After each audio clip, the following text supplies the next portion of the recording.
Bom dia a todos. Ainda deve chegar algumas pessoas, mas a gente já pode começar, né, para ir adiantando.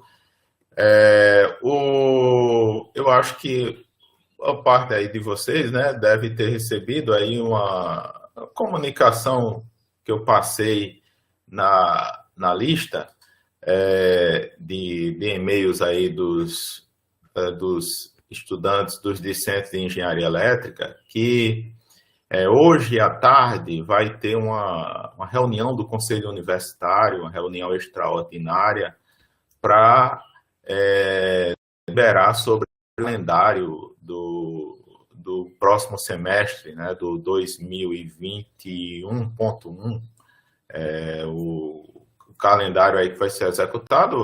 Normalmente se aprova o ano 2021.1 e 2021.2.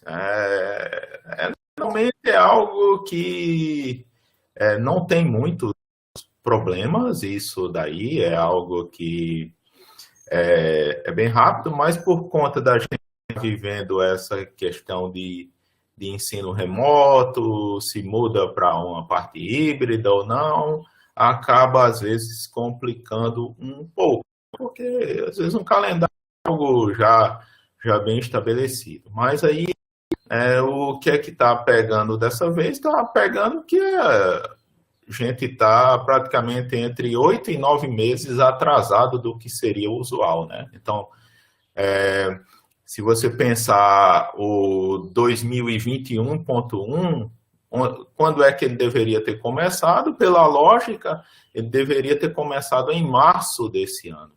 Então, ele vai começar em novembro, ou lá depois do meio de novembro. Então, a gente meio que está nessa faixa de 8 a 9 meses atrasado, né? Então, é um atraso muito longo. Tem universidades que conseguiram avançar nessa parte do ensino remoto, foram mais ágeis e eles não estão tão atrasados quanto a gente, né? Tem algumas até que não estão com nenhum atraso. Pega lá, por exemplo, as estaduais paulistas, lá do estado de São Paulo, né? Elas não estão, mas aqui a gente está porque não cancelou nenhum semestre, não fundiu. A UFBA, por exemplo, parece que o que eles fizeram lá foi meio que fundir os anos 2020 com 2021 e com isso, né, eles meio que adiantaram as coisas, né? Eles fizeram um negócio desse, mas a Univas não fez e aí a gente vai ter que correr atrás desse atraso, né? E na proposta que foi feita aí ainda é algo meio tímido, parece que ainda a gente deve ganhar, e se tudo der certo, deve desses 9 meses que tem atrasado, talvez a gente recupere 2, né, em um ano. Algo aí que ainda, né, se você pegar nesse patamar seguir essa linha de raciocínio, talvez leve uns 3 anos aí para se normalizar um calendário. Isso aí, se não ocorrer uma greve aí no meio, né? Então não é algo assim bom, né? Porque isso causa alguns prejuízos para a gente, principalmente porque aí a universidade ela acaba tendo que ficar com calendários distintos, né? Você tem um calendário para pós-graduação, um calendário para graduação e tem outro calendário para EAD. Aí fica aqueles problemas, às vezes vocês veem no SIGA. O SIGA, ele quando habilita para pós, ele não habilita para graduação. Aí fica essa novela aí que vocês aí estão iniciando, já estão experimentando o que está acontecendo, né? Mas vamos ver o que é que as discussões vão levar, né?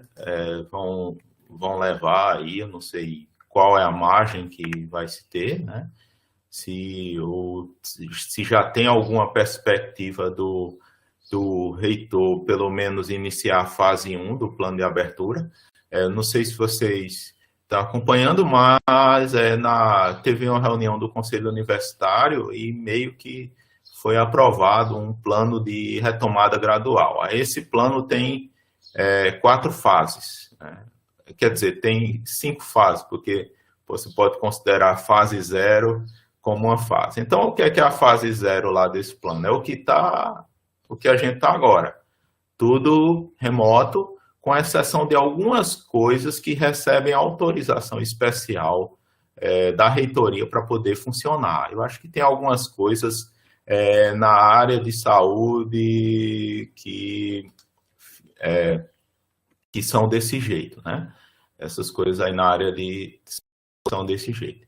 Aí, o que é que tem na fase 1? A fase 1 voltaria com parte dos servidores trabalhando, principalmente nessas atividades administrativas. Então, você teria, eu acho que é algo em torno do percentual, se eu não estou enganado, 30%, né? Então, 30% aí dos servidores trabalhariam algo como meio expediente presencialmente, e a outra parte do expediente trabalha remotamente, ainda continuando em casa, né? Aí, fase 2 vai ampliando isso aí. Eu acredito que na fase 2 você teria a abertura da biblioteca, por exemplo, né? Aí, só nas fases 3 e 4 fase 3 você teria aí alguma coisa já presencial, e a fase 4 é o que realmente permitiria vocês voltarem a ter aulas presencialmente, em sala de aula, né? Como se tivesse aí a volta ao normal. Isso aí na fase 4, né? Aí, o que é que a proposta aí está levando em conta? Ela está levando em conta, diz, olha, há uma perspectiva aí realmente das coisas continuarem melhorando e avançando de fase. Nesse 2021.1, haveria a possibilidade de ter aulas práticas de laboratório presenciais, né? Isso aí, contando que lá para janeiro do próximo ano, a gente já tivesse na fase 3 desse ano, né? Então, isso aí é mais ou menos o que está a ideia. Só que o que é que acontece, que eles acabaram fizeram um calendário um pouco mais longo para contemplar isso. Eu acho que é algo que tem 22 semanas. Para vocês terem ideia, eu acho que quando a gente começou essa experiência de ensino remoto, os calendários da gente, acho que teve um calendário aí em 15 semanas, acho que foi algo desse tipo. Um semestre bem mais compacto, né?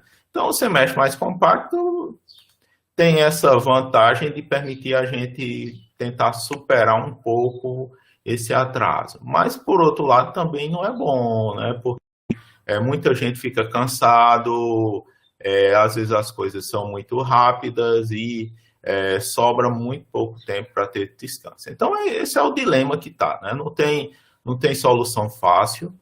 E aí, o que é que você decidir vai acabar, de alguma forma, desagradando alguns, né? Mas aí o Conselho Universitário vai se reunir hoje à tarde, né? E vamos ver o que tem, né? Porque a partir... Aí pronto, né? Uma vez que o calendário estiver aprovado, tipo, hoje à tarde, aí na próxima semana os colegiados eles vão dar início ao seu planejamento para oferta de disciplinas. Então, para quem está aí nos períodos iniciais, não tem muita coisa assim, muito de novidade, porque é meio que você já tem aquelas disciplinas padrões para serem feitas, né? Talvez aí vocês tenham aí aquela questão da reposição de algum laboratório, como foi o Química Prática, que não teve aí nesse semestre aí que vocês ingressaram.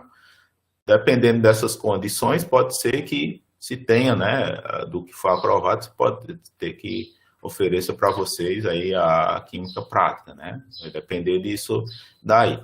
Mas aí, principalmente para os períodos mais adiantados, aí isso aí é mais relevante, porque às vezes a gente tem as disciplinas que costumam ofertar, então, lá no 2020.2, nós ofertamos as disciplinas dos períodos ímpares, né? Então, primeiro, terceiro, quinto, sétimo e nono. Aí essas são as que a gente procura ofertar, e o que não cai nesses períodos, né, os períodos pares, seriam as extras. Aí agora, neste 21.1, na elétrica, nós vamos ofertar as disciplinas dos períodos pares, do segundo, do quarto, do sexto, do oitavo e do décimo, né? E o que não se encaixar nisso aí, a gente chama de turmas extras. Então, às vezes, você tem turma extra para atender a demanda de, às vezes, muita reprovação. Você pega, tipo, cálculo 1, né? Cálculo 1, geometria analítica, às vezes tem muita reprovação. Sempre, todo período, a gente vai estar ofertando essas turmas de cálculo, né? Eles pode não ser no nosso colegiado, mas aí vai ter em outro colegiado, e acaba tendo vagas para o pessoal que não teve êxito durante este semestre aí que está, né? E ainda tem a demanda dos formandos. Às vezes tem gente que está para se formar e precisa de uma determinada disciplina. Então, a gente leva isso em consideração. Isso aí é a nossa etapa de planejamento. Aí, ao final desta próxima semana, provavelmente nós já vamos ter um esboço do que seria da grade da nossa oferta, né? O que seria ofertado.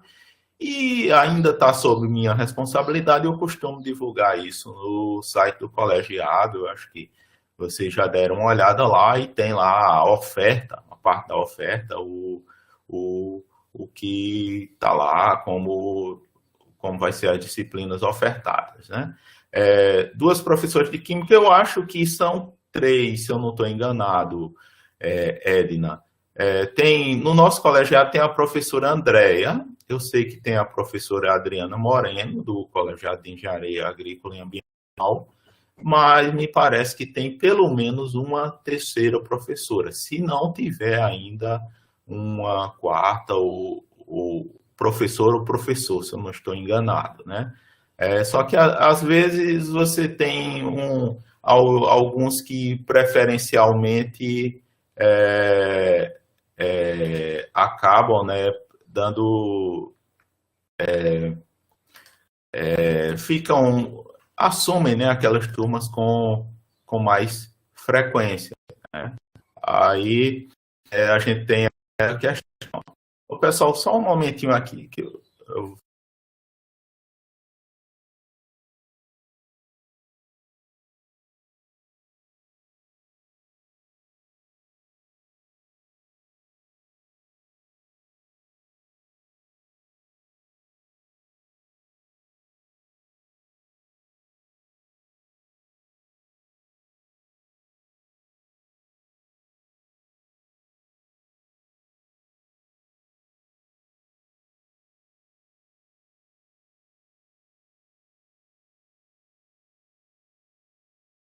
Pronto, estou de volta aqui. Os interfones de casa, né, que acabam, né? Então, eu acho que tem mais professores. Eu teria que verificar normalmente, às vezes, a gente procura lá no SIGA, ver quais são as turmas de Química que estão sendo ofertadas na universidade, né? Mas eu sei que tem essas dúvidas, mas pode ter uma terceira professora aí, né? Às vezes tem uns casos, né, que é engraçado, essas disciplinas do básico, né? Acontece muito em matemática, né? Tem um professor lá eu não vou citar o nome aí do professor, né? Mas tem um professor lá que eu acho que ele está lotado no curso de engenharia de produção, se eu não estou enganado, que o pessoal não gosta muito dele. Aí quando tem, a gente nota, né, as turmas, né? Você tem turmas dessa área de cálculo, de geometria analítica, que às vezes tem turma lá que tem uma procura imensa, né? As turmas desse professor, elas são bem pequenininhas, né, em relação à procura. Então, ver que depois, né, às vezes no primeiro período vocês não têm escolha, mas a partir do segundo vocês começam a ter escolha e às vezes tem gente que procura, às vezes, evitar determinados professores. Quando chegar no profissional, às vezes você não vai ter escolha, né? Você pega lá uma disciplina como análise de sinais e sistemas. Só quem vai ensinar sou eu e o professor Rodrigo. Tem ainda, você pode escolher entre dois aí, né?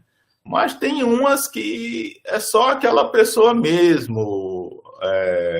No CENEL, né? Tem, às vezes, dois professores que lecionam a mesma disciplina. Alguns, às vezes, acabam pegando porque o professor mesmo, ele já abusou um pouco da disciplina e dos alunos que estão perdendo muito aquela disciplina e, às vezes, acaba tendo um acordo e fazendo essa mudança, né? Mas, às vezes, é porque os concursos da gente por área, é algo até que vai ser uma das coisas que eu vou falar na aula de hoje. Então, acaba, né, no final das contas, não tendo muitas opções, né? As opções aí, quando vocês têm muitas, disciplinas da matemática e física, que costumam ter mais opções de professores. Até a química também, eu diria que,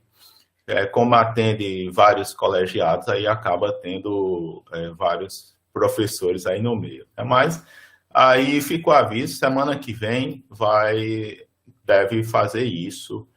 Eu acho que aí, até na semana que vem, vocês estão vendo aqui que nós não vamos ter nossa aula na sexta, porque como é a última sexta-feira do mês, aí nós vamos ter reunião do colegiado de engenharia elétrica e também vai ter outra do conselho universitário, que é a reunião ordinária, e como eu sou coordenador ainda, né, acaba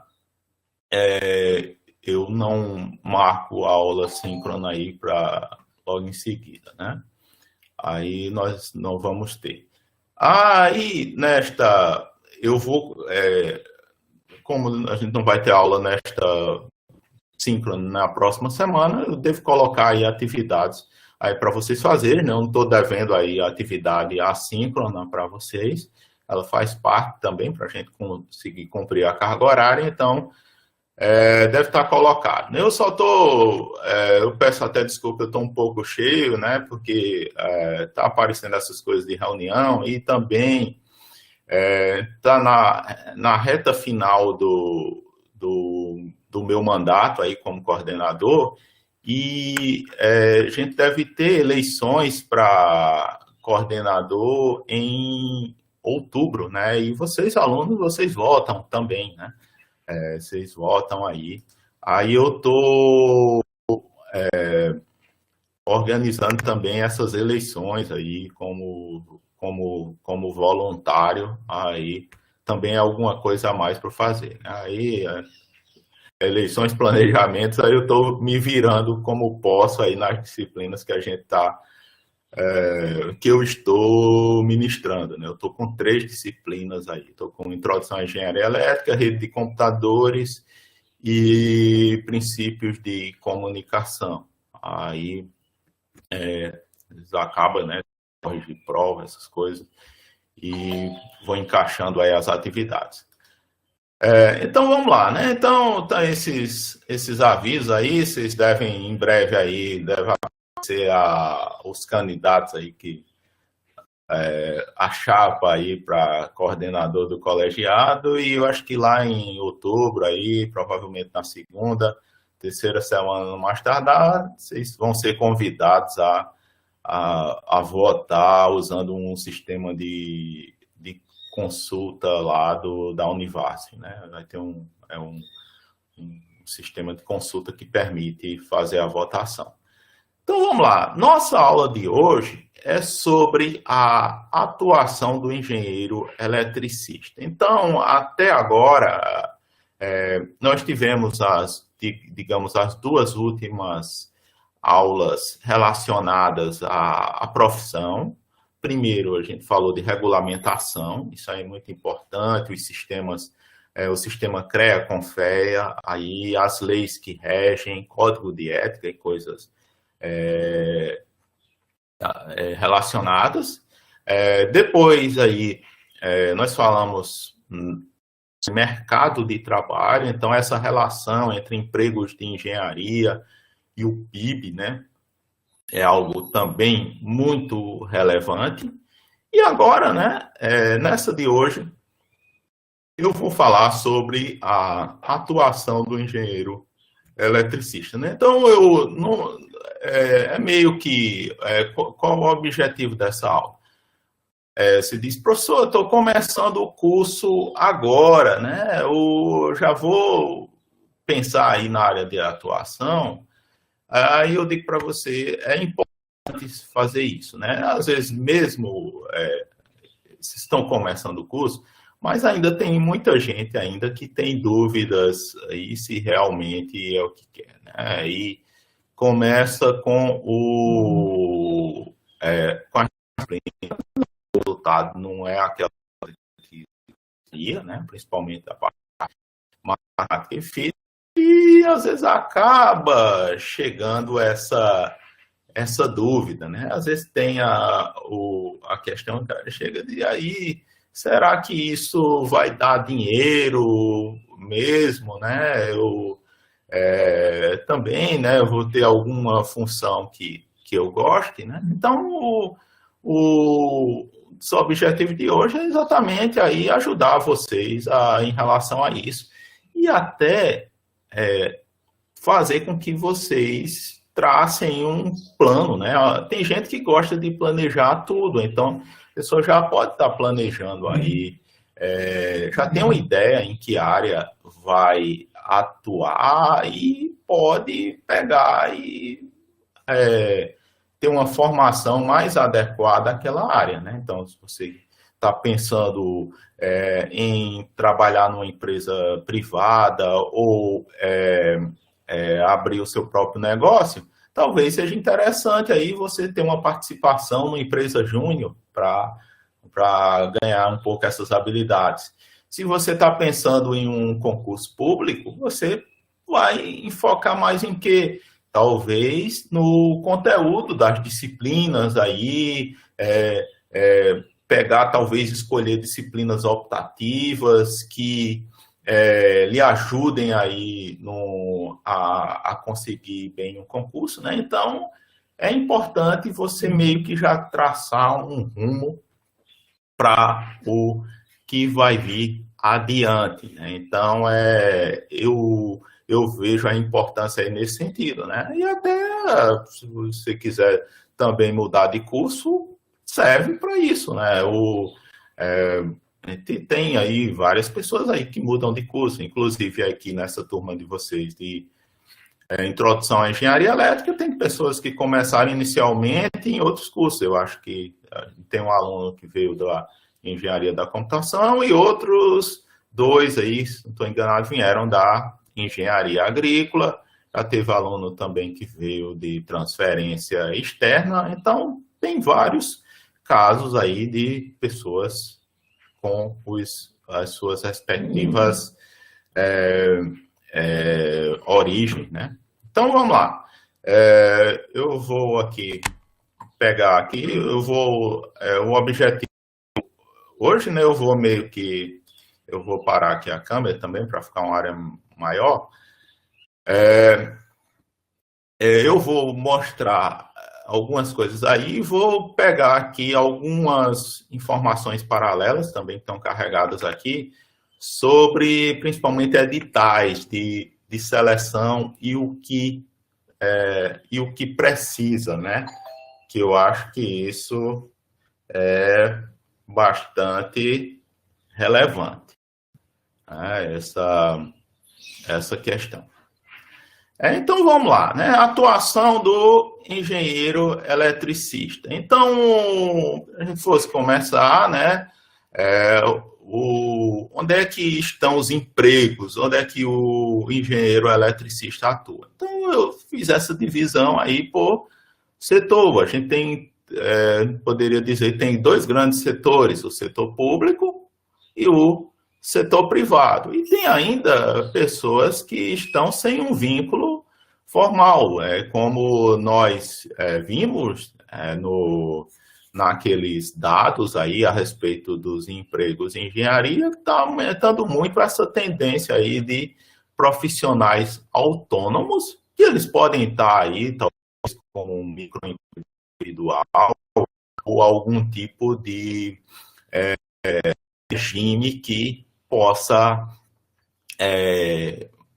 dar pelo menos algum tipo de formalização para eles. Então, esses são os grandes setores que nós temos aí no meio. Então, o setor público, poderia dizer que tem a esfera civil e tem a esfera militar, que é uma que atualmente ela, talvez aí pela questão do alinhamento do governo federal aí com as origens militares, está sendo uma carreira que tem bons salários, né? Ela já tinha bons salários aí. Eu tenho alguns parentes aí que seguiram a carreira militar, e a carreira militar tem várias vantagens, né? Você pode, principalmente, se aposentar mais cedo, tem vários benefícios aí, né? Tem o meio lado ruim também, né? Porque às vezes, pelo menos no início, ou até às vezes até ao longo da vida profissional, você fica mudando de cidades aí no país. Então eu tenho um primo aí que eu acho que já morou pelo menos aí nos 5 ou 6 lugares desde que entrou aí o exército, que muda bastante, né? Então ele nunca, para conseguir voltar para a cidade que ele nasceu, demorou muito, né? Então esse é um dos inconvenientes. Você pode ter esses benefícios financeiros, mas também tem sempre, às vezes, alguma coisa que acaba mudando um pouco, né? Aí nós temos isso aí, civil ou militar, tem também a esfera no setor público, isso aí faz muita diferença. Você tem municípios, estados e a parte federal. Os municípios, em geral, eles não pagam, às vezes, tão bem, né? Mas você tem a vantagem de ficar fixo num determinado local, né? Então, principalmente pessoas que fazem questão de ficar numa cidade, é algo interessante.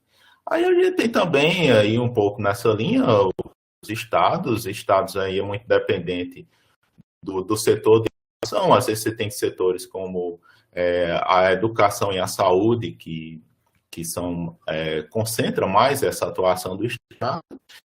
Então, o federal que tem uma abrangência maior, são vários cargos mais disputados. Então, pega se militar, pega a polícia militar, a polícia civil, né? Teria exemplos aí de emprego do setor público a nível estadual. Já tem outros, a pessoa, esse engenheiro da Compesa, ele está aí uma categoria aí civil, né, no estado. E tem aí a parte federal,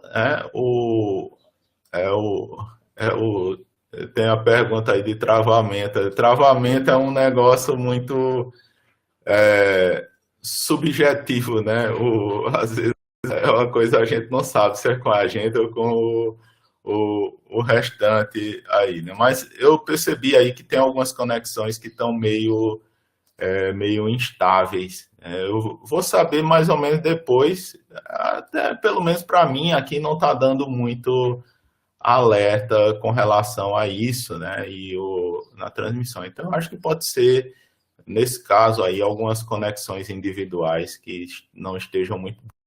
Vocês podem. Às vezes tem uma coisa tipo o provedor, né? Que é um problema de provedor. Eu, de vez em quando acontece isso, eu estou na rede de computador, né? E por isso eu acabo observando mais essa questão das conexões. E teve um dia nesta semana que o provedor estava em o Google. E o que é que isso é ruim, né? Porque rota para o Google, você não vai funcionar serviços como Gmail, YouTube, um bocado de coisa aí depende do Google, né? Então, é algo que o pessoal lá, eu acho que eles conseguiram resolver isso umas 3, 4 horas lá, mas enquanto isso, aí pensa aí o aperreio, né? Aí para aquele pessoal, cliente daquele provedor. Aí, às vezes, você pode ter também problemas a gente está usando uma plataforma da RNP, da Rede Nacional de Pesquisa.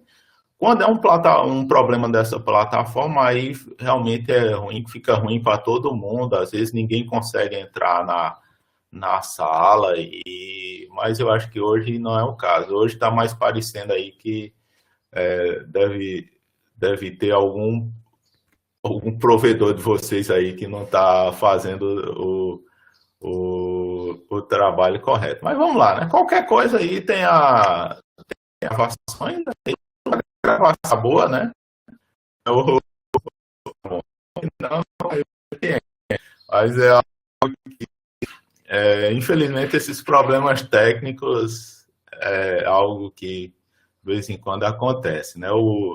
Eu já foi na última reunião do colegiado que eu estava presidindo a reunião e eu caí, não consegui entrar por conta do meu provedor que não estava aí legal, e a reunião continuou, né?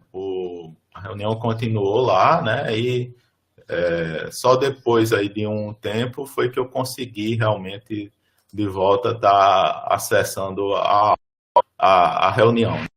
Mas acontece. Então, né, qualquer coisa aí, vocês entram de novo, tem algum problema. Eu espero que melhore aí as plataformas, né? Porque hoje à tarde tem reunião, né? Do Conselho Universitário. A reunião do Conselho Universitário usa essa mesma plataforma, né? E o pessoal fica meio nervoso quando o negócio não anda bem. Então vamos lá, né? Ainda, né, tem a questão dos vínculos. Eu acho que vocês já devem ter ouvido falar que o servidor público ele tem estabilidade, né? Mas às vezes nem sempre é isso, né? Quando ele é alguém que está nesse regime do tipo estatutário. Tem alguns que o vínculo é setista. Eu vou citar aqui um exemplo. Acho que vocês já ouviram falar de uma empresa chamada de DataPrev. A DataPrev ela fazia softwares para o INSS e agora ela faz softwares para outros clientes aí do governo, né? Tem a DataPrev e o CEPRO. O CEPRO é CEPRO, eu nunca memorizo bem, mas que eles são empresas públicas, mas o vínculo das pessoas é um vínculo seletista, ou seja, pela CLT, você não tem aquela estabilidade que o funcionário público estatutário normalmente tem. Né? Isso o vínculo existe também é uma empresa que faz isso. Tem essas diferenças, até no pode ser seletivo ou estatutário, e às vezes que o cara não tem direito nenhum. Pega os temporários aí da eles renovam o contrato do pessoal e não tem férias, não tem nada, é algo exatamente muito precário, né? Mas está vendo aí essas diferenças. Então, o setor público, como se dá o ingresso ele vai se dar através de um concurso público. O salário é algo que muita gente quer saber, né? Ele vai seguir um plano de carreira definido por lei. Então, você tem um salário normalmente inicial, você é posto lá tem lá uma carreira, né? Você começa embaixo e vai subindo até o topo, né? Tem algumas profissões que a quantidade de níveis é pequena e tem outras que tem uma infinidade de níveis que nem todo mundo que vai entrar aqui embaixo vai conseguir chegar aqui em cima, né? Você pega lá o camarada lá que entra no exército. Poucos os que vão conseguir ser generais no topo da carreira, né? A maioria vai parar lá em alguma função lá, tipo um major, um sargento ou algo aí do gênero, né? Então tem esse plano de carreira que é definido e o salário ele está intimamente ligado ao nível que você está.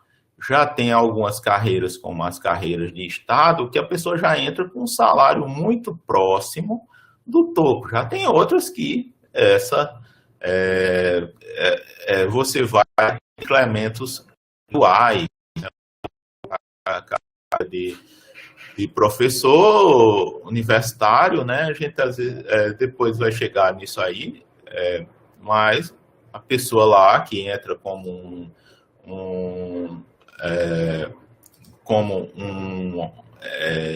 vai passar de adjunto 1 para adjunto 2, né? Adjunto 2 para adjunto 3, às vezes aumenta R$ 400 líquido, né? De um nível para o outro, e isso aí é algo de 2 em 2 anos. Então, é algo que as pessoas acabam levando muito em conta, né? Aí pronto, tem um plano de carreira, vai ter uma formação que é exigida em edital, esse edital é que é a chave do ingresso. Então, às vezes não tem jeito, o edital exige que você tenha o título em tal coisa. E se não tiver o título, você não consegue participar daquela seleção, né? Então, isso é muito importante porque pode ser um filtro ou pode fazer com que a concorrência seja imensa. E, às vezes, quando a formação é muito flexível, né, pode gente de várias áreas, aí várias pessoas podem concorrer. Por exemplo, isso aí é quando você pega um concurso para um TCU, uma CGU, que são cargos aí em Brasília, que pagam muito bem, mas que é permitido profissionais de nível superior de várias formações, né? Então, como você tem muita gente, você pode ter uma concorrência, salários bons, então vai ter uma concorrência aí fácil aí de 1.000 pessoas para uma vaga, né? Eu não estou chutando o número, mas pode ter algo aí nesse sentido, né? Aí por conta dessa formação flexível. Aí vai ter as provas de conhecimento, normalmente esse aqui é a parte importante, a parte que pega a seleção, a prova, né? Mas determinadas áreas tem algo que pega também, a saúde e a aptidão física nas carreiras militares, né? Então, militares, vocês já devem ter visto aí, deve ter colegas que falam, o TAF, né? O teste de aptidão física, isso aí é muito difícil, né? Ou às vezes tem uns TAFs aí mais simples, né? Você pega o TAF da Polícia Federal, é algo bem mais difícil do que você pegar um TAF de uma polícia militar que tem por aqui, né? Assim, a aula está sendo gravada, ela está sendo gravada e está transmitindo também lá para o YouTube, né? Então, pode dar talvez uma olhadinha aí no canal, se tiver ruim esse da plataforma. A diferença é só que não vai dar para participar aí no chat, né? Esses detalhes aí, mas se por acaso tiver muito ruim, você pode tentar ver lá no YouTube, né? Tem um atrasozinho, acho que é não sei se é uns 10 segundos, algo aí do gênero, né? Mas aceitável. Então, né, tem isso e tem algo que é bastante importante, principalmente para quem é iniciante, né? Para quem simplesmente terminou o curso, que a experiência profissional, ela não costuma ser um requisito obrigatório. Pode estar com pontuação, mas não é algo que pode lhe tirar da jogada. Então, acaba sendo o seu conhecimento, que é importante para a prova, nessa procura-se mais ou menos imperfeito aí nesse sentido, para evitar injustiças, e a gente teria o concurso, né, para isso. Quais são as áreas aí? Eu cito aí algumas: serviço público, a gente tem as Forças Armadas, as polícias, a parte de educação, saúde, as agências reguladoras e a burocracia federal em geral, e aí a gente tem esses detalhes, né? Então eu vou não, tem esse aqui slide, eu vou partir aqui para os editais. Então, a carreira, ela depende muito do cargo, aí, né, como eu falei já antes, tem cargo aí que a carreira é bem longa, já tem outros que a carreira é mais curta. Aqui eu dou um exemplo: magistério superior, que é o cargo aqui que eu faço parte, né? Você tem magistério superior, é as universidades federais, e tem um outro que que se chama EBTT, que é o cargo dos professores do IFE, do IFE Sertão, por exemplo, dos institutos federais em geral. Eles meio que pareiam lado a lado, né? Mas lá, EBTT, você tem algo que você não... Dentro do magistério superior, a pessoa poderia, de certa forma, ser transferido de uma função para outra. Eu não sei se atualmente, você pode sair do magistério superior para EBTT ou EBTT para o magistério superior, que era o caso, tipo, um professor migrar de um IFE para uma Universidade Federal, mantendo aí a sua carreira como estava, né, nos paritários e níveis. Mas isso é detalhe aí, né? O que tem, né, que eu queria mostrar é que a base auxiliar, depois vai para assistente, adjunto, associado e que é o titular. E cada um tem um nível: tem o auxiliar 1 e 2, o assistente 1 e 2, o adjunto 1, 2 e 4, o associado 1, 2, 3 e 4, e o titular é único aí. Então, vê que se a pessoa for passa 2 anos em um, 2 anos em outro, leva até um bocado de tempo até a pessoa conseguir chegar no titular, né? E tem ainda cargos comissionados para funções de comando. Então, eu estou como coordenador, eu tenho uma função comissionada de coordenador, FCC. Ela é pequenininha, né? Porque no coordenador não tem lá esse valor todo, mas o que o pessoal normalmente disputa nas instituições são os cargos de direção, que dão uma boa gratificação. Você pega uma gratificação do reitor, é algo muito bom, né? Vocês podem pesquisar aí na internet o valor de uma CD1, de uma CD2 e assim por diante. CD2 é a gratificação dos pró-reitores. Aí CD3 e CD4 são já de algumas diretorias aí da universidade. Então, isso aqui acumula com o salário que as pessoas já têm e por isso que é um estímulo, né, para elas desenvolverem uma função a mais, né? Ainda a gente tem no setor público algumas carreiras que contam com promoção automática por tempo de serviço, isso não é o caso do professor universitário. Professor universitário, ele tem um mínimo de 2 anos, mas ele tem que conseguir alcançar uma pontuação mínima para poder progredir. Então, tem a pontuação lá do ensino, da pesquisa, e soma tudo isso, né? Vai dar os pontos, se ele conseguir os pontos, ele vai avançando. Mas já tem outros que basta completar o tempo e ele já tem o upgrade de nível. E tem uma coisa que eu acho que é meio ruim no serviço público, que é difícil mudar para uma função diferente da especificada no edital. Então, se você entrou como professor, não, vamos pegar o caso, né? Você entrou como um técnico administrativo em educação, a gente chama um TAI, na educação superior, né? Você entrou como um TAI lá. E, de alguma forma, você se capacitou, fez mestrado e doutorado, você não pode pegar e fazer uma missão interna para ser professor, por exemplo, né? Você não pode fazer isso. Você tem que prestar um concurso para professor, ser aprovado, e aí você pedia a exoneração, o desligamento da sua função anterior.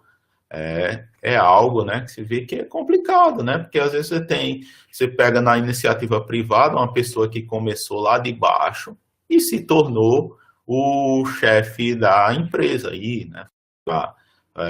Foi para um setor aí totalmente diferente. Então, é algo que o serviço público, ele meio que acaba deixando, às vezes, as pessoas até chateadas, insatisfeitas com o trabalho, porque você fica fazendo a mesma coisa sempre, né? E às vezes você tem umas funções até que acabam meio que não tendo mais o que fazer.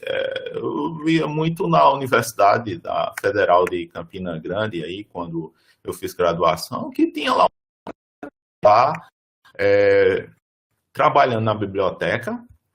Era da época ainda que se fazia concurso para vários cargos aí na biblioteca, e depois aí com informatização das coisas e tudo, esse pessoal ficava sem ter o que fazer, você não podia pegar e botar esse pessoal para um setor que realmente necessitasse deles, né?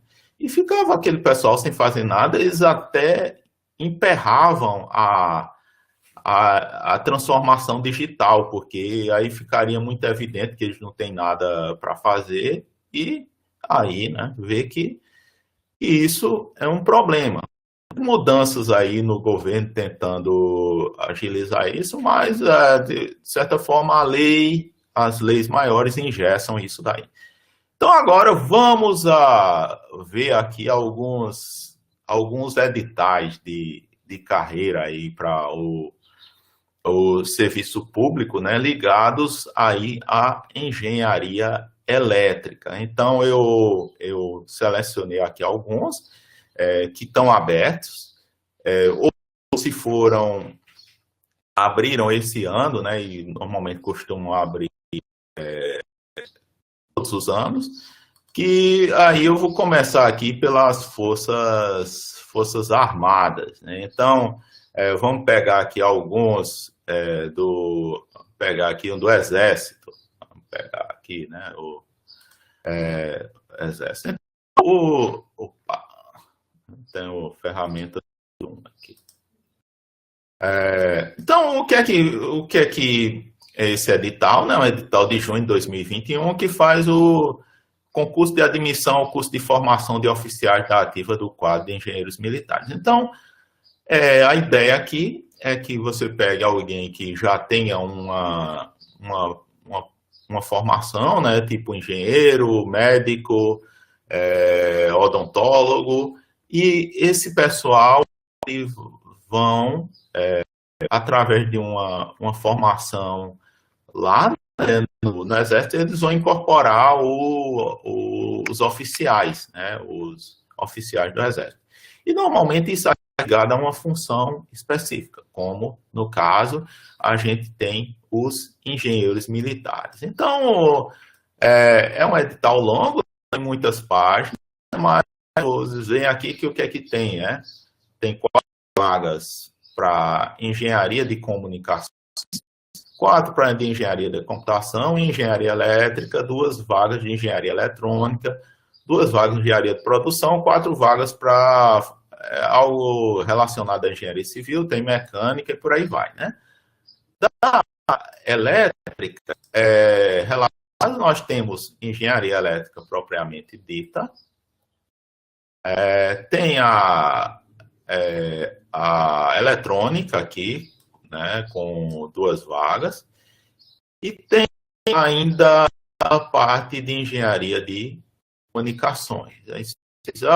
Eu poderia concorrer, como engenheiro eletricista, poderia concorrer a essas vagas aí, né? Provavelmente você, pelo que está no edital, né, se não tem nada de áreas afins, vocês só poderiam concorrer para essa vaga de engenharia elétrica. Apesar de, nós vamos ver adiante, né, vocês terem formação para seguir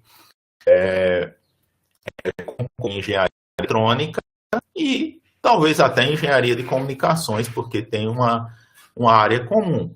Só que o que é que acontece? Editais às vezes são muito e o cara exige, né? Exige que a pessoa tenha uma habilitação em engenharia elétrica ou ele não coloca nem área afim, ele coloca em denominações equivalentes. Então, os nomes mudaram bastante.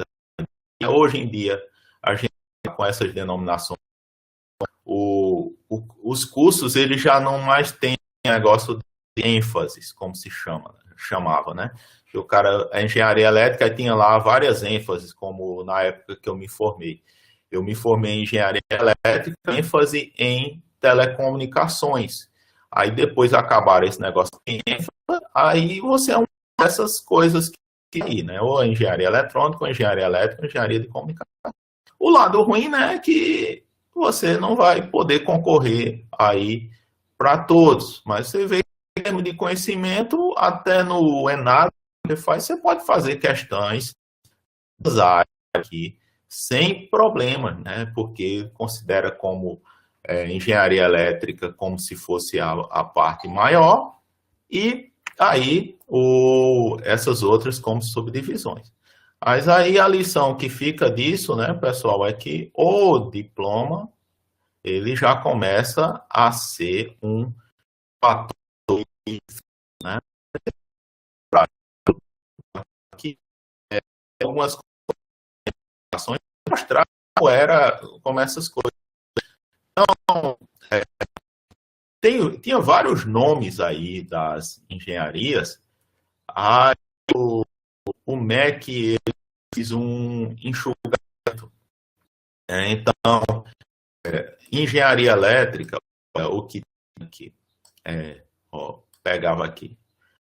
Tinha engenharia de comunicações, engenharia de telecomunicações, você tinha controle e automação mecânica, controle e automação industrial, tudo isso passou a ser engenharia de controle e automação. Aí tem o nome de engenharia de energia, aí teve que ir para uma dessas coisas aí, deixa eu ver, deve ter aqui algumas outras relacionadas, né? Eu vou ver, eu queria aqui a minha, né? A novela aqui em engenharia elétrica. Engenharia elétrica continuou sendo engenharia elétrica. Aí você tem engenharia elétrica, eletricidade industrial, engenharia elétrica. engenharia elétrica eletrônica, né?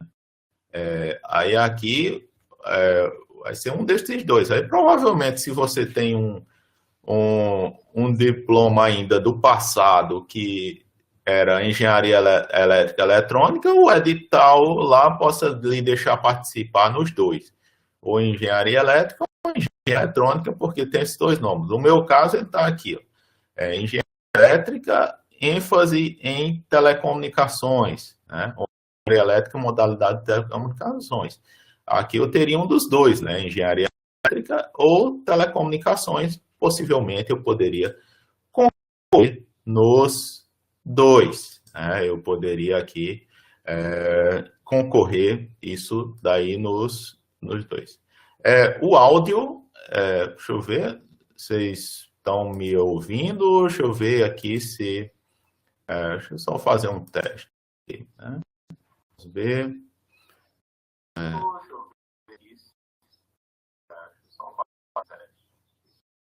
Testando.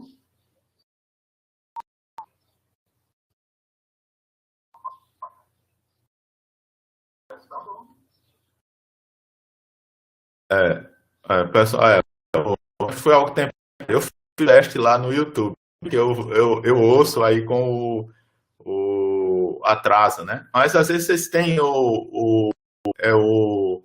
tem essa para desativar áudio, que é esse botãozinho, às vezes ele, quando meio que a pessoa perde um pouco a conexão, aí ele meio que soma. Aí depois ele leva um tempinho, aí você pega e pode habilitá-lo, né? Essas questões que surgem da plataforma quando as coisas não estão indo bem, né? Mas faz parte.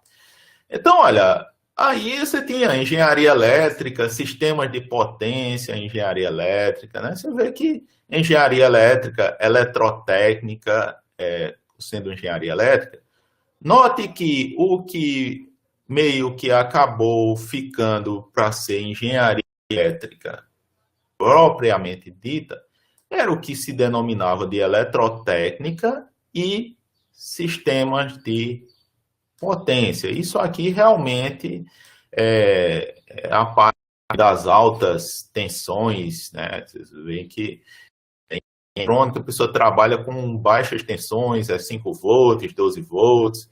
Aqui em sistemas de potência a pessoa está falando em kilovolts, 230, 500 kilovolts, né? De uma tensão e de uma potência bem maior, né? Então, essas denominações, bem, né?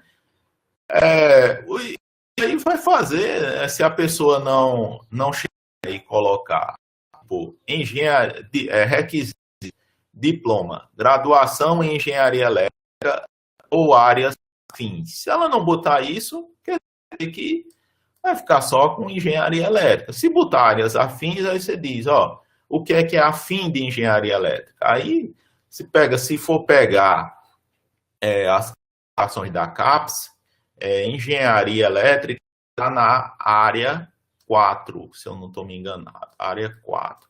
Aí a área 4 tem engenharia elétrica, engenharia de computação, eletrônica, telecomunicações, pega também a parte de engenharia biomédica, um bocado de coisa aí está nas engenharias 4. Então, vê aí, quando não tem esse negócio, áreas, aí complica, né? A gente já teve editais de seleção de professores, que eu acho que apareceu engenharia industrial elétrica, eu acho que foi um nome desse, e por conta do diploma da pessoa sem engenharia industrial elétrica, necessitou de parecer de professores do curso, né, de que aquilo dali era o mesmo, era compatível com a engenharia elétrica tradicional, né? Então, vê que é algo que é muito usado. Quando a pessoa quer filtrar o povo que vai entrar, eles podem usar isso daí para para pegar e restringir, né? Então, vamos prosseguir. O que é que a gente tem mais? Quem é que pode concorrer? Ele fala aí de quem é que pode concorrer, né? As graduações, a pessoa observaria, né?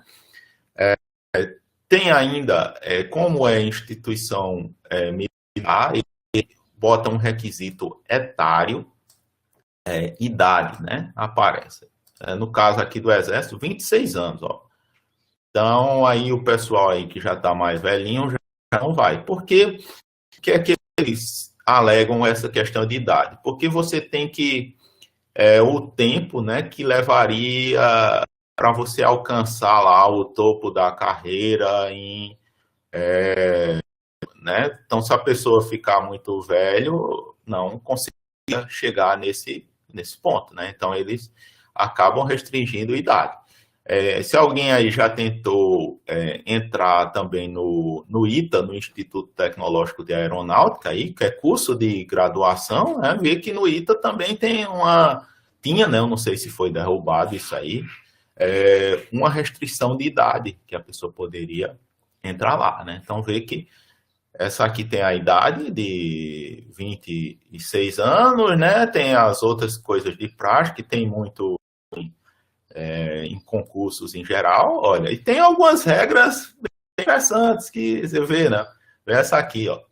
Não apresentar tatuagens que façam alusão a ideologias terroristas ou extremistas contrárias às instituições democráticas, a violências, a crimes, a ideias ou atos libidinosos, a discriminações ou a preconceito de raça, credo, de sexo ou origem, ou ainda a ideias ou atos ofensivos às Forças Armadas. Então, vê que uma tatuagem muito anarquia, né, ela poderia se enquadrar aí e impedir de fazer isso.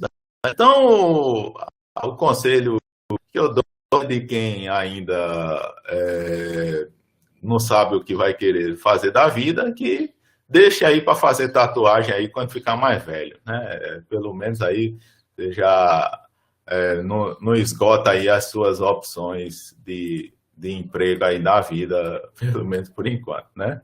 Eu vejo que as Forças Armadas aí. Tem ainda algumas alturas, né? O pessoal... até uns critérios aqui mais baixos, você pega as Forças Armadas, eu acho, dos Estados Unidos, elas têm um requisito de altura maior. Aí tem as coisas, paga, né? O negócio, tudo direitinho, vai ter um bocado de coisa daí. Deixa eu ver o que eu selecionei mais. Vou pegar aqui. Aqui, que avançar aqui, que é melhor, né? Acho que o que eu selecionei lá depois, a gente tem algo aqui.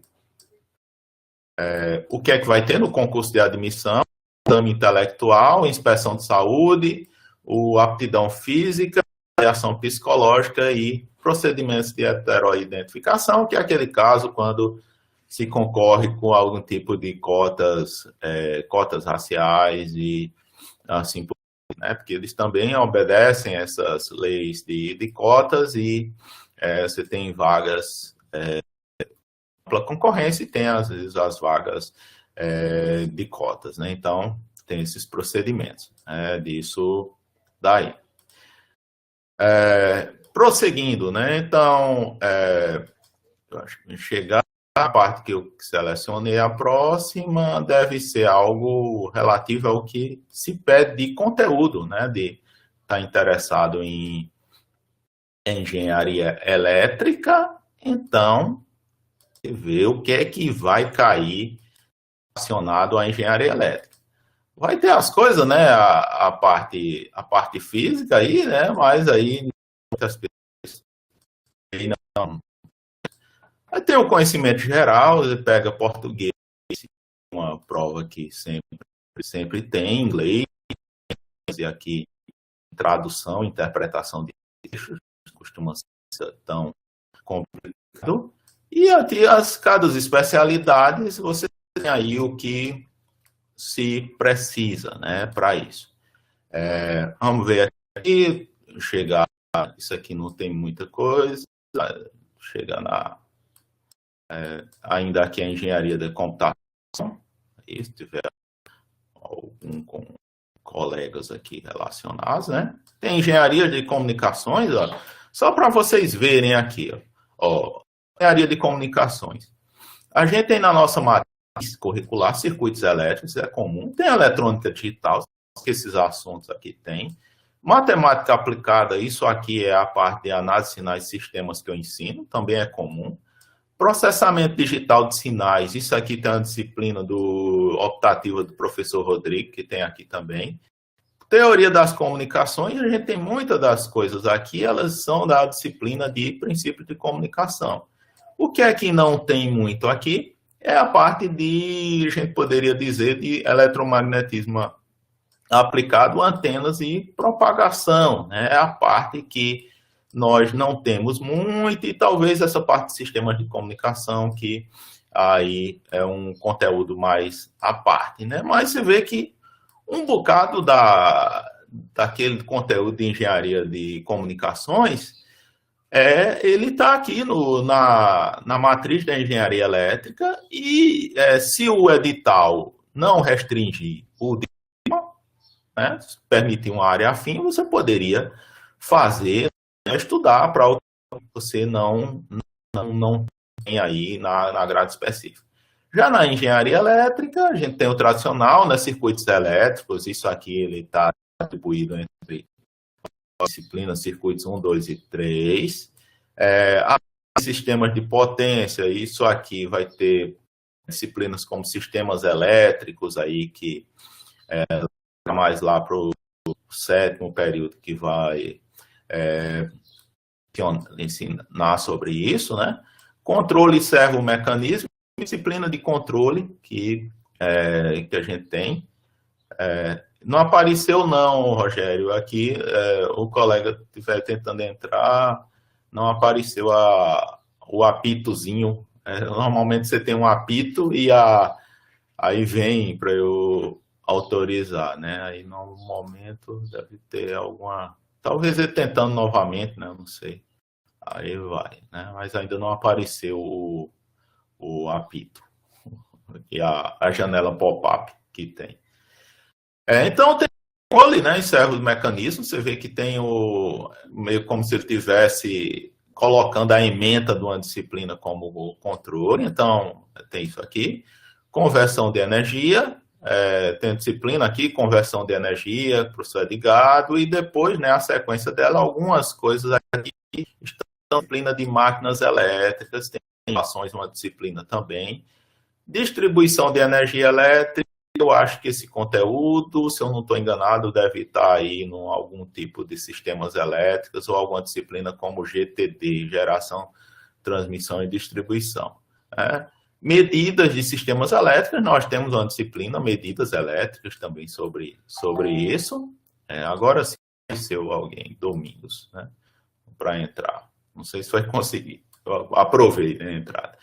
Eletrônica de potência, também temos uma disciplina, né, chamada eletrônica industrial, que vai. Subestações industriais, e eu não sei se nós temos uma disciplina específica sobre isso. Acionamentos nós temos, né, tá aí. Então, vê que da parte de engenharia elétrica, basicamente aí, todo esse conteúdo, ele está vinculado a alguma disciplina. Então, uma boa chance de você conseguir você tá aí com as coisas tudo fresquinho aí, logo após tá em vias de concluir o curso ou concluiu imediatamente depois, que aí com uma ênfase nessas coisas que talvez você não tenha visto e fazer uma relembrada total da ementa do que tem aqui, você conseguiria ser aprovado, né? Utilidade aí nessa parte, né? Então, esse edital, eu acho que fala na parte de engenharia eletrônica, e que em engenharia eletrônica também tem a parte do... Aí pronto, vimos esse aqui do Exército. Eu vou mostrar aqui mais rapidamente tem da Marinha e da Aeronáutica. Deixa eu ver se esse é um deles aqui, vamos ver. Não, esse aqui é outro. Deixa eu ver, vou pegar aqui o da Aeronáutica primeiro, né? O da Aeronáutica, o que também é mais ou menos na linha, muda um pouco aí algum dos requisitos. Eu acho que no da Aeronáutica eles são mais flexíveis com a idade. Eu acho que ele permite aí uma idade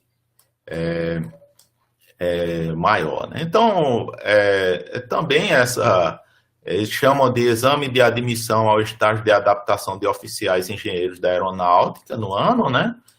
Aí tem as leis aí que vazam, aí, deixa eu só chegar aqui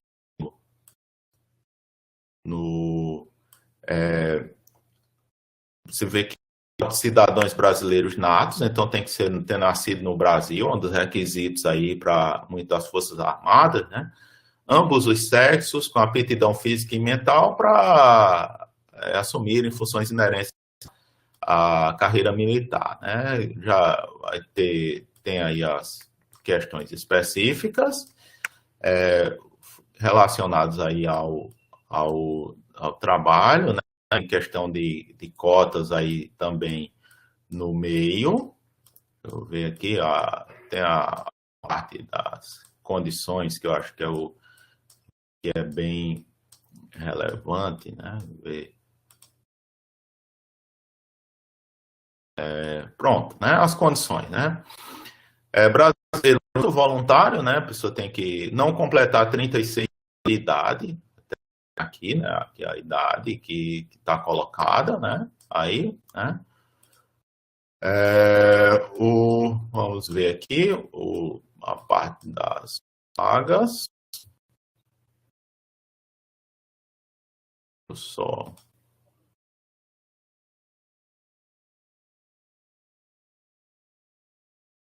tem as questões relativas ao exame de admissão, e aqui é a quantidade de vagas, né? Também tem eletrônica, elétrica e de telecomunicações. Vendo que essas aqui, elas aparecem.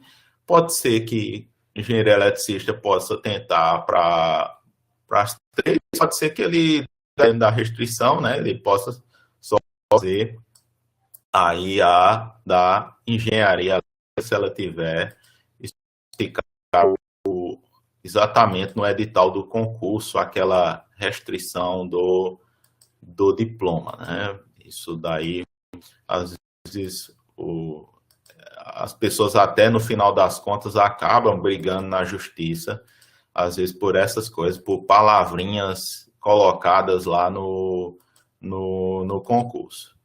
Eu estou passando aqui que eu estou querendo chegar na parte aqui das ferramentas aí do que realmente cai no exame. Tá? Pronto, já está chegando aqui, né? Tem alguns conteúdos programáticos, a parte comum, gramática e interação de... E depois aí conhecimentos especializados para as áreas, né? Então, primeiro começou em engenharia civil, depois em engenharia de computação, colocado aqui, né? E a engenharia elétrica. Ele vê que é a mesma coisa, né? Circuitos. Então, vê que circuitos elétricos já é o básico, né? O mínimo aí para alguém fazer algum curso em engenharia elétrica, né? Então, aqui tem os circuitos, tem também aqui a parte de máquinas elétricas, conversão, O que a gente tem mais aqui? Tem ainda alguma coisa aqui de eletrônica industrial também, está no meio, né? Transformadores, algumas coisas mais específicas, subestações, isso daí pode ter alguma coisa em instalações elétricas, aí no meio, distribuições, conversão, algumas coisas aí que também, né? Não sei se vocês chegam a ver aqui em alguma disciplina, eu não sou muito da área, mas tem aqui conhecimentos que você pega sobre a NR10, uma norma que rege um bocado dessa de instalações e eletricidade aí em geral, né? Ela está aí nisso daí. Aí tem engenharia eletrônica, também compartilha, como eu já falei, um bocado das emendas, mas aqui já é um pouco mais específica para a parte de eletrônica, e vai ter aqui algumas coisas que não costumam selecionadas aqui no nosso curso, como você pega, por exemplo, a parte aqui de antenas e micro-ondas e algo mais relacionado que tem aí, né? Por último, a única que resta aqui é a parte de telecomunicações, eu acho que está aqui no fim, né? Engenharia de telecomunicações.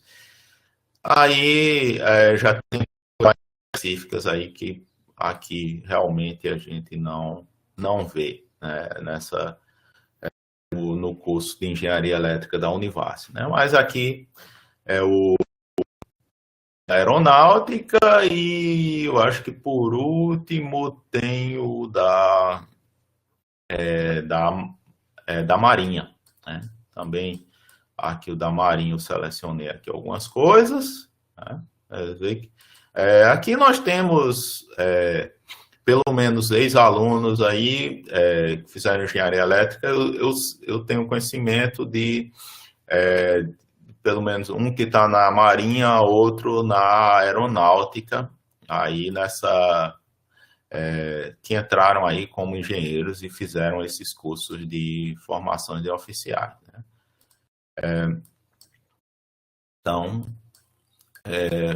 Então, na Marinha também aqui tem as regras aí específicas, opções, engenharia de telecomunicações, engenharia elétrica, engenharia eletrônica, tá lá sempre os três, né, essa tríade aí nos concursos, né? Vou pegar aí, chegar aqui no que tem aqui que eu destaquei, que é a parte de quem pode se inscrever, né? Que eu acho que não, é o que tem. O concurso, provas escritas objetivas e discursivas de conhecimentos profissionais, redação, tradução de textos, e tem aqui alguma coisa complementar, né? Inspeção de saúde, o TAF, títulos, avaliação psicológica, verificação de documentos, integração, a parte de cotas aí, né? E tem o resultado. Então, vê que são processos longos, né? Que tem bastante coisa aí, que a prova de conhecimento é apenas uma etapa. E aqui, né? Eu destaquei aqui Marinha, né? Então se espera que pelo menos na Marinha a pessoa nade, né? Um percurso aqui, 25 metros no tempo máximo de 50 segundos para o sexo masculino e 1 minuto para o sexo feminino.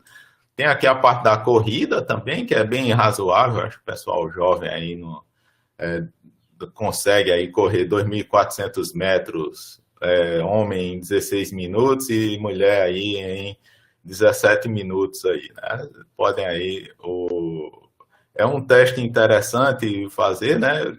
E às vezes a pessoa vai ficando muito sedentário na universidade e que vai dar uma corridinha dessa, o pessoal vê o quanto tá sem fôlego para fazer essas coisas.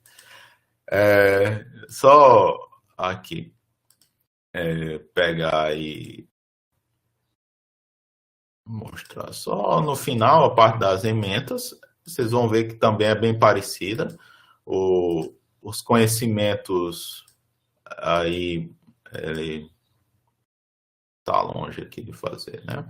Ó, esse aqui tem a parte que é comum aí para as engenharias.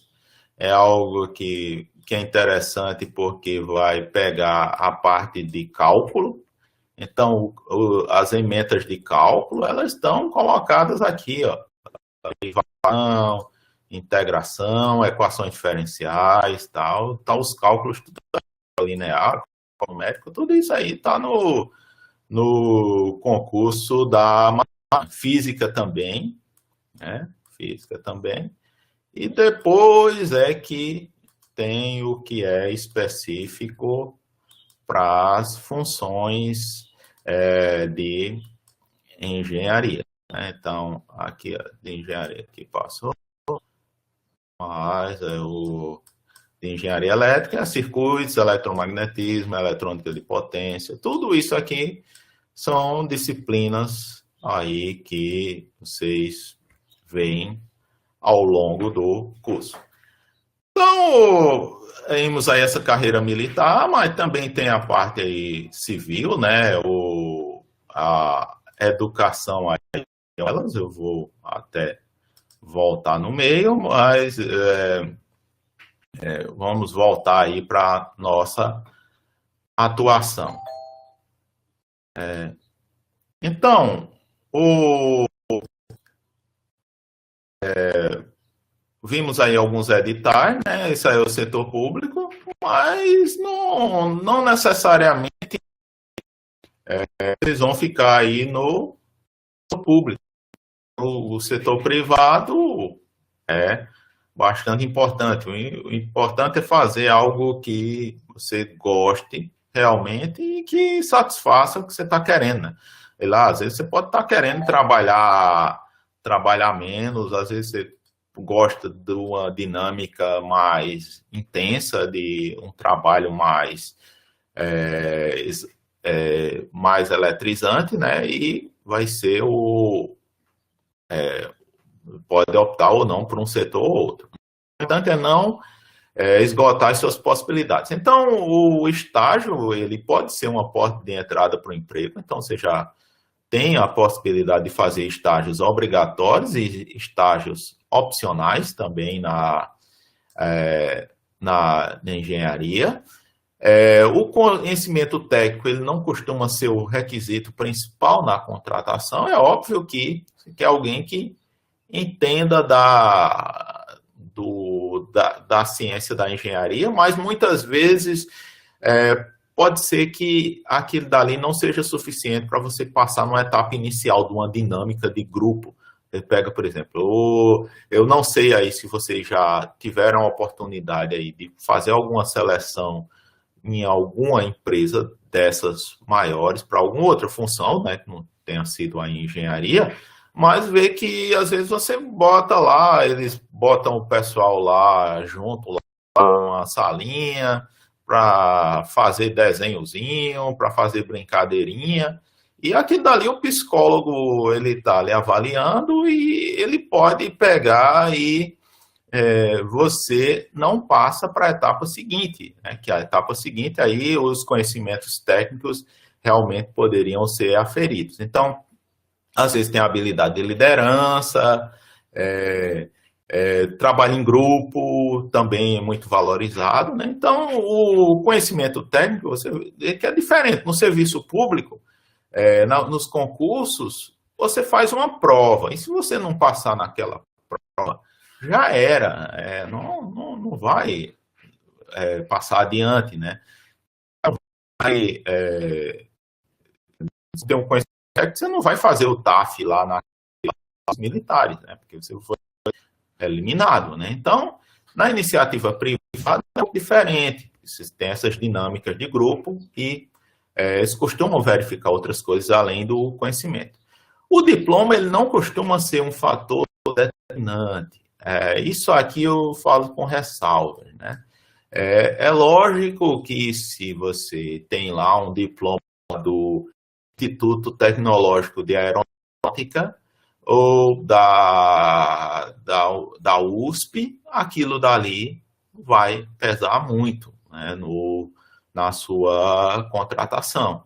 Mas, às vezes, né, se a gente tirar essas top instituições no país, né, na maioria das vezes, o fato de você ter sido alguém graduado com louvor ou alguém que se arrastou durante aí uns 10 anos para poder se formar, às vezes não vai fazer diferença na sua contratação. É isso que eu falo, que o diploma não costuma ser um fator determinante. Os processos de trainee, eles são uma boa chance de melhorar a formação obtida na universidade. Então, o trainee, ele ocorre, em geral, em grandes empresas. Pernambuco, você tem lá aquela Baterias Moura, lá em Belo Jardim, que ela tem um programa de trainee. Tem outras empresas como Vale do Rio Doce, ou pega essas multinacionais, tipo Unilever, que elas também fazem aí programas de trainee. O programa de trainee é para quem? É para quem terminou a universidade e o cara já é meio que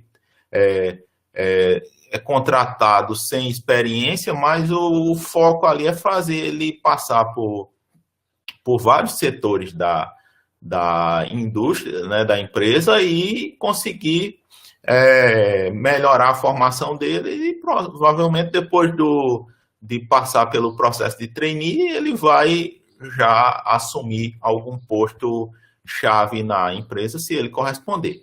São processos de seleção mais rigorosos, né, porque algo aí, é uma chance muito boa que está se dando aí para o recém-formado.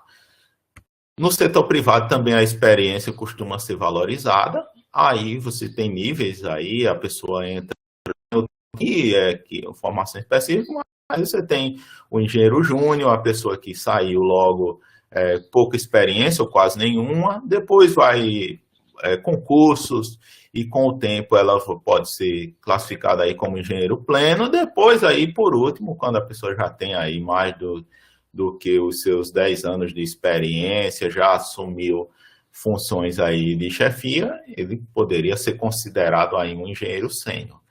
E aí o salário ele vai acompanhando essa experiência que a pessoa tem, né? Por isso que é complicado alguém aí na faixa dos 50 anos, que já alcançou um nível bem razoável aí na área de engenharia, essa pessoa quando é demitida, ela conseguir uma recolocação. Por quê? Porque aquela pessoa já tem um conhecimento maior e se espera que ela receba salários maiores. Aí o cara diz, não, mas essa pessoa está topando trabalhar por menos. Bem, né, se sabe também que a pessoa não fica muito feliz quando isso acontece. Então, acaba, no final das contas, numa situação ruim, a pessoa pode ser que não consiga uma recolocação e, às vezes, acaba tendo que, empreender, montar a própria empresa, né, por conta dessa questão, né, salarial. Os cargos gerenciais, eles costumam pagar melhor que os cargos técnicos. Normalmente a pessoa inicia com um cargo técnico lá, um engenheiro de manutenção, um engenheiro de campo, e depois aí ele vai assumindo funções de chefia aí na empresa, já coordenando equipes. A responsabilidade dele é maior, né? Mas ele também é premiado por conta disso. A carreira no setor privado ela é muito dependente do tamanho da empresa e da área de atuação. Então, às vezes tem empresas que trabalham com grandes projetos, que têm uma duração definida. Pega essas empreiteiras aí, que pegam uma grande obra, o cara vai montar eu acho que a região lá de Araripina, que estava lá a montagem de turbinas eólicas, né, os parques eólicos lá, tinha muito engenheiro por lá e técnicos. Isso é um grande projeto, mas tem uma duração definida, então aquele emprego ali pode ser temporário. E aí, depois, né, que pode exigir a mobilidade do engenheiro, aquela trabalhando para uma grande empresa, empreiteira, você tem que mudar de local do país por conta que a obra foi finalizada naquele local. Temos ainda algumas carreiras que costumam ser mais estáveis em setores principalmente de prestação de serviço. Né? Prestação de serviço, você já tem clientes mais estáveis, aí, como se diz. Pega aí uma CELP, uma Coelba, que se fornece energia naquela localidade e aí dificilmente você está envolvido em grandes obras, né? Às vezes você tem algum tipo de ampliação da rede que procura contrata talvez mais pessoas para uma demanda temporária, mas você tem ali a manutenção que vai continuar sendo manutenção e vai ter aquele pessoal, né? É muito sensível a carreira à situação econômica do país, como isso aí a gente viu na aula passada, né? Algo que os empregos estão relacionados, enquanto o setor público ele pode não demitir por conta da estabilidade e coisas relacionadas, o setor privado, se a coisa ficar ruim, ele demite mesmo, né? Não tem conversa, né? A empresa, ela tem que sobreviver, né? E ela não vai sobreviver com menos clientes e com a folha de pessoal inchada para aquela situação. A carreira exige que o engenheiro se atualize, então você vai ter que estar estudando aí as normas, fazendo cursos, obtendo certificações, pode ser um grande diferencial aí na carreira, né? Então, com certificações, você pode fazer algum serviço que ninguém faz na sua região. Então, aquilo dali é um diferencial para você, né? Algo que não acontece, às vezes, no setor público. Eu já ouvi falar um negócio que tinha na Chesf, aí, com uma geração anterior, antes, na época que se modernizavam, ainda tinha gente que não tinha engenheiros lá muito antigões que não tinham essa formação a parte digital, eles eram meio que pessoas analógicas, depois vão ver o que é digital analógico aí ao longo do curso, mas era uma diferença de geração entre o pessoal muito antigo e o pessoal mais moderno. Isso aí numa empresa privada não acontece, porque se a pessoa não se atualizar, e se tiver a demanda daquilo, ela está fora. Já uma pessoa autônoma, ela pode realizar serviços de consultoria, que a gente tem alguns ex-alunos que realizam serviços de consultorias energéticas, a pessoa avalia como é que está o consumo daquele local, propõe modificações e aquilo dali, a pessoa, o cliente, ele está tendo uma economia, né, com aquele serviço. Vistorias também, né, tem instalações elétricas, você precisa vistoriar, pega condomínios, hospitais, isso daí é muito importante.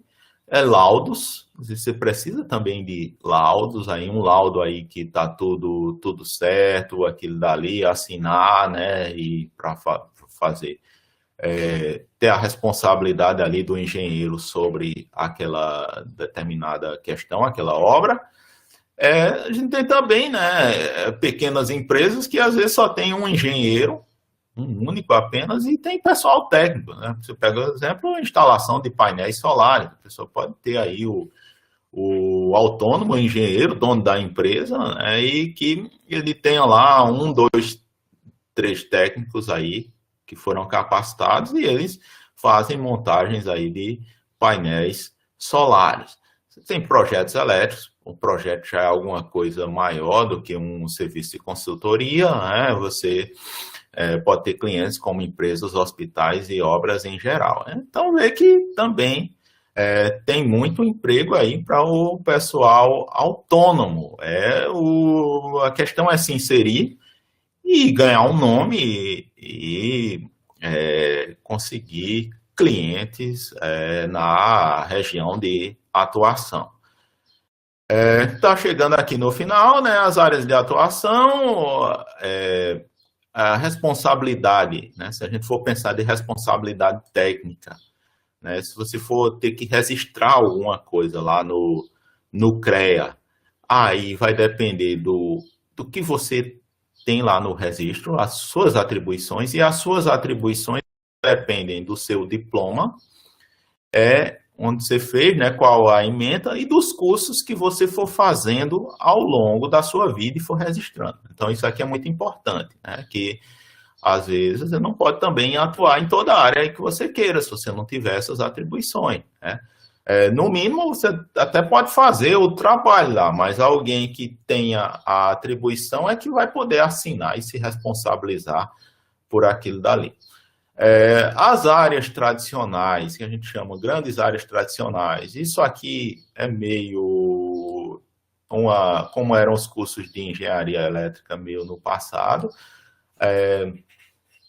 mas posso ainda citar, né, porque eles estão relacionados à eletrotécnica, que são os sistemas de energia e de potência, que é meio que virou a essência da energia, da engenharia elétrica atual, mas a gente tem algumas áreas que eram meio ligadas à parte de eletrônica, então telecomunicações, controle e automação, eles faziam parte, em geral, de um curso de eletrônica, e depois se criou cursos de telecomunicações e de controle. A gente tem essas três coisas aqui no curso de engenharia elétrica, em maior ou menor grau, dependendo da duração dos cursos. E provavelmente, dado que vocês cursaram disciplinas disso daí, vocês vão ter alguma dessas atribuições lá, se fizerem o registro no CREA e no CONFEA, né? Porque vão olhar lá a sua grade curricular, as ementas, e vão ver que você cursou essas disciplinas. Então, a gente tem isso daí. Em termos de funções, vai ter funções que são mais prevalentes em determinadas áreas, mas a gente pode citar aqui, né, algumas funções típicas de engenharia. Projetista, o engenheiro que faz projetos, pega projetos elétricos, instalações elétricas residenciais, instalações elétricas industriais. A parte de instalações elétricas residenciais, os engenheiros civis ainda têm alguma habilitação nesse ramo, né? Então tem meio que engenheiro civil, né? É um dos que eles fazem a disciplina de instalações elétricas, tá? Tem lá, vão ser colegas de vocês aí, pessoal da civil, e tem essa competição. Mas a parte de instalações elétricas e industriais aí, eu acredito que isso aí é realmente a atribuição do engenheiro eletricista. Tem ainda as funções de engenheiro de campo, a pessoa que trabalha lá pega a pessoa que vai fazer a manutenção das linhas de distribuição, né? Aí tem campo, tá ligado também à manutenção. A manutenção, ela está relacionada muito com a indústria, então tem lá máquinas que precisam funcionar, linhas de produção, isso aí atividade de manutenção. Pesquisa e desenvolvimento, essa infelizmente é uma área que aqui no Brasil, por ser um país periférico, não é uma área tão valorizada. Eu cito aqui, eu tenho alguns colegas em pesquisa e desenvolvimento que trabalhavam lá na Ford, em Camaçari. A maior parte da pesquisa era feita lá nos Estados Unidos, desenvolvimento, né? Mas tem algumas coisas tipo o sistema multimídia dos carros que eles faziam aqui no Brasil, na parte lá de Camaçari. Não sei se ainda resiste isso aí. Tem o pessoal aí que criam empresas inovadoras de base tecnológica e eles atuam nisso daí. Tem um setor muito forte em relação a isso lá em Campinas, ligado à Unicamp, que o pessoal desenvolve equipamentos eletrônicos, ópticos, né, para fazer um bocado de coisa. Então, a pesquisa em desenvolvimento é uma função de engenharia altamente importante, porque ela é responsável por inovações, e inovações é o que gera riqueza, é você produzir um determinado produto, né? Infelizmente, por essa questão de importador de tecnologia que o Brasil se tornou, nós estamos meio que dependentes das coisas já serem, dos projetos bons serem desenvolvidos lá no exterior e a gente só pegar aquela coisa pronta, mas é algo extremamente relevante. E tem o ensino, né? Eu não poderia deixar de falar de mim, né? Afinal, né, alguém tem que ensinar os novos engenheiros e pode ter aí exemplos de professores de engenharia. Nós temos temos ex-aluno lá, o professor Ricardo Prats, que é professor da engenharia elétrica, ele já foi nosso aluno, foi uma das primeiras turmas aqui que formamos em Juazeiro, depois ele fez lá o seu mestrado e ingressou como mestre, agora está como doutor. Nós temos também ex-alunos que estão sendo professores de outras universidades lá, tem professor lá na Unicamp, professor lá em Uberlândia, em Minas Gerais, né? Tem vários aí espalhados nos institutos federais, nos IFES também temos aí professores aí, né? E o ensino é muito importante, né? Aí o ensino tem os requisitos. O Instituto Federal, às vezes ele exige só a graduação para se entrar. Já a Universidade Federal, aí tem que ter a praxe é o doutorado. Quando não consegue preencher com pessoas que têm um doutorado, aí podem abrir para mestres, né, ele, em geral, para aí com mestre. É muito difícil em dia você entrar na Universidade Federal só como graduado. Aí, com exceção dos concursos para professores temporários, substitutos, que aí é um contrato só no máximo 2 anos, que aí só com a graduação você pode ingressar, né? Mas vem que tem muita função aí de engenharia e às vezes acontece de gente que vai para outras coisas totalmente diferentes, né? A pessoa diz, eu não quero fazer essas funções de engenharia, eu vou fazer alguma coisa que dá mais dinheiro. Então, ele pode ir para onde? Às vezes, fazer um trainee para trabalhar em banco, relacionado à contabilidade. Ele pode ir na burocracia pública, né? Ir lá para a CGU ou TCU. Eu tenho um colega mesmo aí que fez um intercâmbio aí comigo, lá de Brasília, que ele fez engenharia mecânica e depois foi lá para o TCU, né? E hoje em dia ele ganha muito dinheiro e até é professor também de cursinho para o pessoal ingressar também no TCU, né? Eles acabam fazendo as atividades. Então, muita coisa para fazer. A lição que fica, olha, não desperdicem o tempo que vocês estão aí na universidade, porque tempo é algo que, se você perde, você pode se arrepender depois, né? Que às vezes você tá vendo que tem coisas aí que exigem uma idade, então se você passou daquela idade aí, você já não pode mais fazer aquilo. Você não estudou o que tinha que estudar, aí depois que você vai tentar estudar para entrar num concurso desse, você não já está com a mente atrofiada e não consegue pegar e responder da mesma forma que alguém mais articulado conseguiria. Então, aproveitem, né? Aproveitem o tempo aí, não desperdicem. Usem também aí o tempo que sobra para investir em outras áreas também. Aí tem que a formação língua estrangeira é importante, né?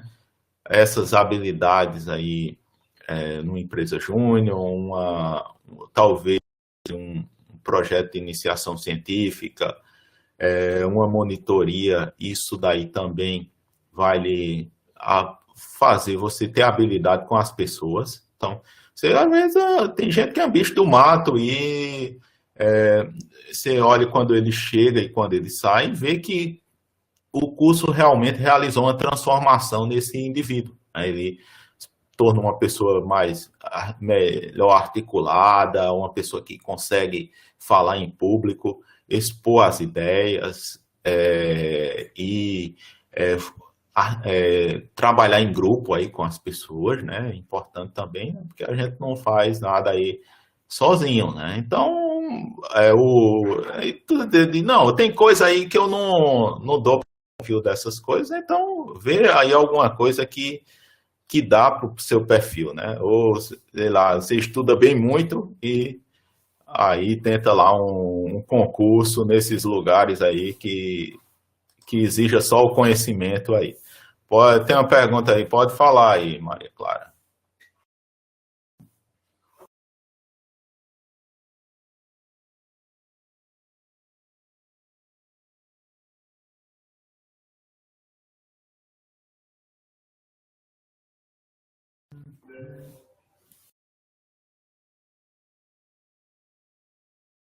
Pronto. A área de pesquisa, né? Está concluindo a área de pesquisa.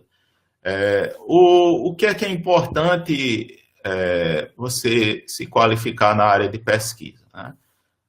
A área de pesquisa é bom começar desenvolvendo projetos de iniciação científica na universidade, porque se vai começar o que ela ser iniciado na elaboração de artigos científicos. Você pega, por exemplo, né? Na pesquisa você está em contato com alguma coisa que ainda não é um produto. Então você pega, vamos pegar um exemplo, né? O que é que vão ainda instalar aqui no Brasil em relação à telefonia? É o 5G. Se chama o 5G, a quinta geração da telefonia. Mas a quinta geração da telefonia já não é mais um assunto de pesquisa tão quente. O pessoal já está mais na parte do desenvolvimento dos produtos, né? Ele já está no desenvolvimento e você vê que ainda nem uma tecnologia que está sendo implementada. Aí já tem gente vendo depois uma sexta geração, né? E tem muita coisa na pesquisa que não vai para frente. Então, na pesquisa, a gente vê o que meio que vai para frente. Então, o que é importante é se pelo menos começar aí algo de iniciação científica para você aprender a pesquisar essas habilidades. Depois que terminar a graduação, procurar fazer um mestrado, né, continuar os estudos, e de preferência fazer também um doutorado. Aí você diz, doutorado para ser professor? Não, né? Tem aí vários lugares aí que o pessoal em doutorados, né, eles desenvolvem produtos inovadores. É só você conseguir ir para o lugar certo. Então, eu vou pegar o exemplo de um camarada lá, eu conheço da universidade lá, Federal de Campina Grande. Ele foi mais ou menos meu contemporâneo, né? Ele é um cara, um aluno muito bom. Depois ele foi, eu acho que ele fez o mestrado e doutorado lá na Unicamp. Ele entrou lá no CPQD, na época era um centro de pesquisa e desenvolvimento, lá ligado a comunicações ópticas, né? Ele fazia parte aí dos sistemas Telebrás, a privatização de energia. Aí o Júlio, né, que é o rapaz, ele depois ele montou uma empresa própria, né, nessa área de inovação, né, e tá lá, recebeu esses dias lá um prêmio lá de inovador na América Latina, né? Então é alguém que se destacou bastante, né? Toda uma carreira aí ligada a essa parte, né? Então ele você já começa o que? O importante é já começar a fazer algo na graduação. Uma iniciação científica, ficar fazendo projetos, né? E a partir daí depois aí entrar numa pós, né? E procurar melhores lugares, né? Então é a área aí, pesquisa, né? Aí do que é o problema? Você acordar muito tempo depois, né? Então imagina aí a pessoa que não fez, só fez estudar na graduação e depois ele terminou a graduação, aí ele está meio achando ruim empregos em outras áreas. Ele diz, eu vou fazer um mestrado. Só que às vezes na seleção de mestrado, conta ponto, se a pessoa fez um artigo, se fez uma monitoria, se fez algo do tipo, aí ele já sai em desvantagem numa seleção de um mestrado, né? Então é bom já pensar na carreira agora, né? Você está começando, mas tem que ter cuidado também para não se empolgar demais, né? Tem gente que quer fazer tudo de uma vez, não, tá? E vai fazer um bocado de coisa, depois perde a disciplina tudinho, não consegue fazer nada, e aí não vai, né? Mas é bom, né? Além das disciplinas, usar o tempo livre para fazer projetos de iniciação científica. Eu acredito que um bom momento de começar esses projetos é lá para o 5º período, né? Você já está iniciando na parte do profissional e já conseguiu passar aquela parte dos cálculos mais complicados. Aí, enquanto isso, o que é que tem lá para o 2º, 3º, 4º? Você pode ter, às vezes, algum projeto de monitoria. Então, às vezes, você tem... foi uma pessoa que foi bem em cálculo, né? E surgiu lá uma vaga de monitor, às vezes dá uma bolsa, né? Se depende do recurso da universidade, vai lá e se torna monitor de cálculo, monitor de física, e isso daí pode ser algo aí que você já pode conseguir fazer a partir do 2º, 3º período. Mas os projetos de iniciação científica propriamente dito, eu aconselho a partir do 5º, né? Bem, né? Chegamos aqui ao meio-dia, então já pode finalizar. Na próxima semana, como eu avisei para vocês, a gente não vai ter a aula, está tudo lá no calendário, né? Tudo direitinho. E aí a gente se vê lá no 1º de outubro. Vou colocar aí a atividade aí para vocês se entreterem na próxima semana, atividade assíncrona, e aí vocês podem realizar essa atividade e depois utiliza, vai estar tudo direitinho lá no sistema. Então, tenham aí um bom resto de dia de semana, né? Quem quiser lá assistir a reunião do Conselho Universitário sobre o calendário, vai estar aí a partir, acho que 2h30 da tarde, lá no site da TV Caatinga, tem lá a reunião do Conselho Universitário e vamos ver o que é que sai do calendário, né? Então, bom resto de semana para vocês, pessoal. Tchau, até mais.